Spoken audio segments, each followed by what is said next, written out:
Welcome to the deep dive. Today, we're wading into something that, well, it affects almost every adult eventually. It's that quiet, creeping epidemic of joint discomfort. I'm not talking about a sports injury, but that chronic stiffness, the cracking knees, the shoulder that just locks up, or those aching hips that start showing up maybe around age 35, and everyone just tells you, oh, that's just part of getting older. But Hmm. you shared some really eye-opening research with us that just completely challenges that idea. It contrasts the traditional response-grabbing painkillers or gels with a focus on actual structural support. So our mission today is pretty clear. We're going to look past the temporary fix and really focus on a concept the research calls the absolute key to comfort and mobility, and that's joint lubrication. We need to get to the bottom of why supporting the joint itself is so much more important than just silencing the pain. Exactly. And that distinction right there, that's the core aha moment of this whole discussion. The research is, it's incredibly clear on this. For most people, treating the signal, the pain, instead of the actual structure of the joint, well, that's a path that pretty much guarantees long-term trouble. The pain is just the alarm bell. And if you keep unplugging the alarm without dealing with the fire, the house is still burning down, just, quietly. Okay, let's unpack that. Let's start with what most people do. When that discomfort starts, we're all trained to reach for immediate relief. What are the main tools people are using? Primarily, you see the over-the-counter NSAIDs. So that's your non-steroidal anti-inflammatory drugs, Yeah. like ibuprofen, naproxen.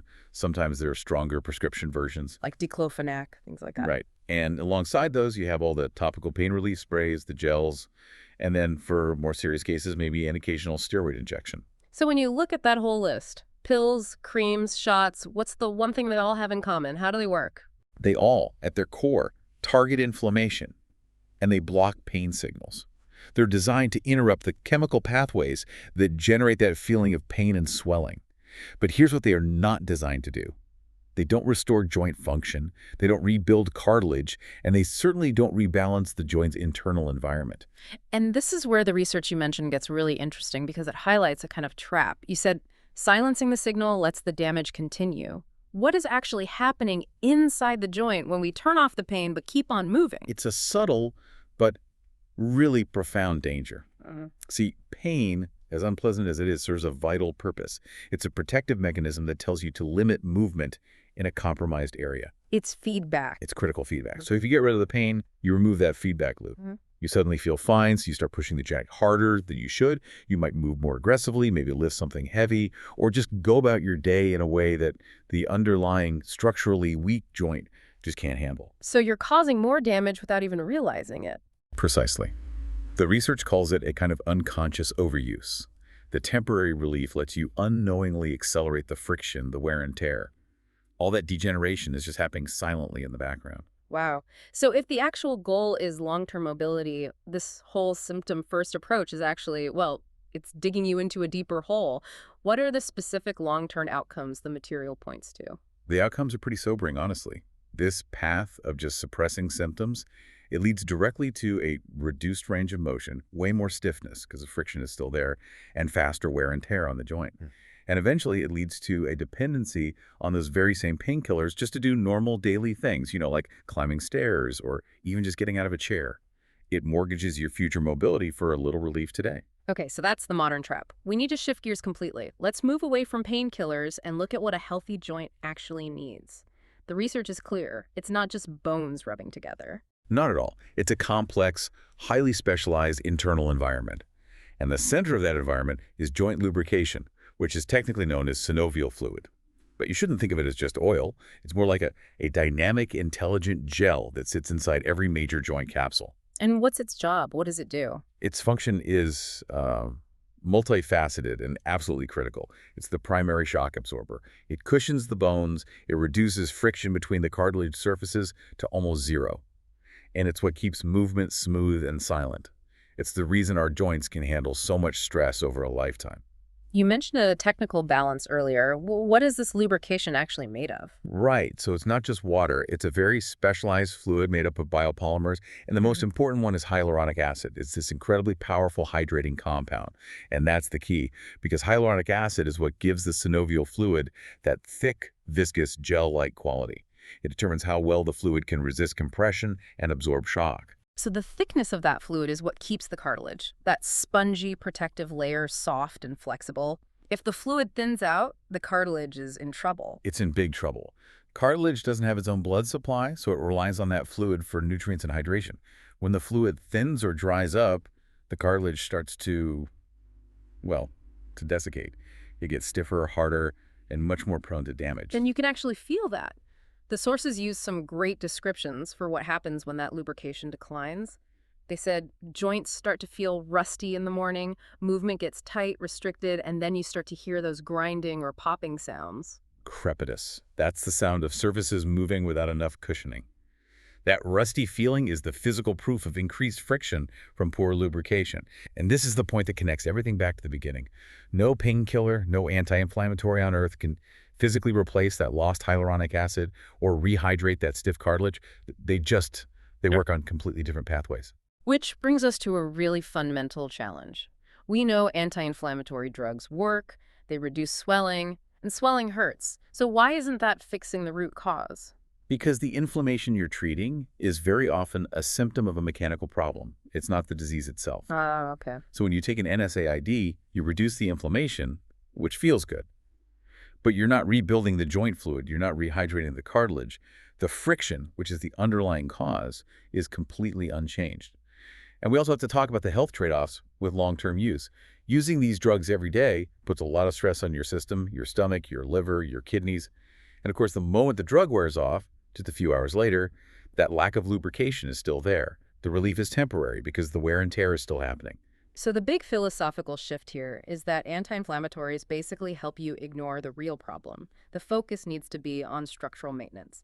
And that leads to a much better question for anyone listening. Instead of asking, how do I stop the pain? The research says the question should be, how do I help my joints move smoothly again? It's a totally different mindset. It's about restoration, not reaction. Exactly. The goal isn't to be numb. It's to be functionally smooth. And this is where the advanced joint research really comes into play. Okay, so let's get into these Ivy League-inspired insights that the material talks about. What was the key finding from that research about how joints actually break down? What's really fascinating here is the core insight, and it's this. Joint stiffness is very often a lubrication and hydration problem before it ever becomes a pain problem. So stiffness is the early warning sign. It's the precursor. It's the quiet mechanical failure that happens before the alarm bells of pain start ringing. Can you walk us through that sequence? Sure. So first, due to age or stress, the joints start to lose their internal moisture. The fluid balance gets thrown off. This makes the cartilage stiffer, less spongy. And that stiff cartilage creates way more friction when you move. That's your rusty feeling. That friction then causes tiny amounts of damage and irritation, which shows up as inflammation. And then finally, that inflammation leads to chronic pain. So by the time you feel chronic pain, the lubrication problem has been getting worse for a long, long time. For years, potentially. Which means if you address the lubrication issue early, you're basically doing structural damage control. You improve the fluid, you reduce the friction, and you cut off the cause of the inflammation at its source. Okay, so this approach is all about joint environment restoration. What does the body actually need to do that? What kind of nutritional support helps it rebuild that internal environment? It needs the specific raw materials to produce and maintain that synovial fluid. The approach is targeted at a cellular level. It's about deep hydration, not just drinking more water. It involves strategies to support the cells that actually produce hyaluronic acid, boosting the quality and volume of that lubricating fluid. And at the same time, you have to protect the cartilage you still have from drying out. It's all about creating the perfect internal conditions so the body's natural system can get back to work. All right, let's bring these two different approaches together in our final segment. We have temporary relief on one side and long-term support on the other. We need to connect the dots. The comparison points in the research make it really stark. Temporary relief just masks pain. While long-term support actually supports the joint's function. Exactly. The relief from a pill is short-lived. But the structural support builds sustained daily mobility over time. And here's the big one. Temporary relief does nothing to restore fluid or rehydrate tissues. Whereas long-term support is designed specifically to help maintain that crucial fluid balance.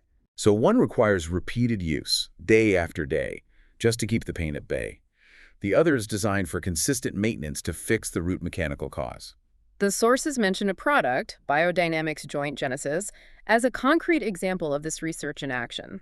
It was formulated not as a painkiller, but to specifically support that lubrication and hydration, to help restore smooth, cushioned movement by addressing stiffness and friction at the source. And that changes the outcome people feel.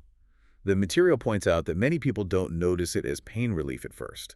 They notice it as easier movement. Ah, so it's more subtle. It's less resistance. Those first few steps in the morning feel easier, or getting up after sitting for a while or reaching for something on a high shelf. It's a return to fluidity. And I guess that's the real measure of success. When the joints move better, when the friction is gone and the cushioning is back, the pain just becomes less of an issue on its own. The structural problem is fading, so the alarm can finally turn off. So what does this all mean for you listening at home? Let's boil it down.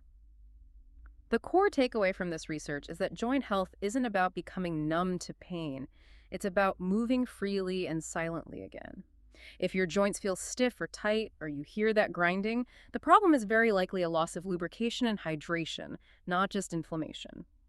And by focusing your efforts on restoring that joint environment instead of on short-term fixes, you're giving your body the tools it needs to repair the actual machine. It's maintenance, not just management. And maybe here's a final thought to leave you with. If stiff joints are slowing you down, the most powerful first step isn't to chase the pain signal. It's to understand what's happening inside the joint itself. Invest in the mechanics. Because at the end of the day, the freedom to move easily is so much more valuable than just temporary relief. That's a critical distinction, and it could fundamentally change how you think about your mobility for the rest of your life. Thanks for diving deep with us.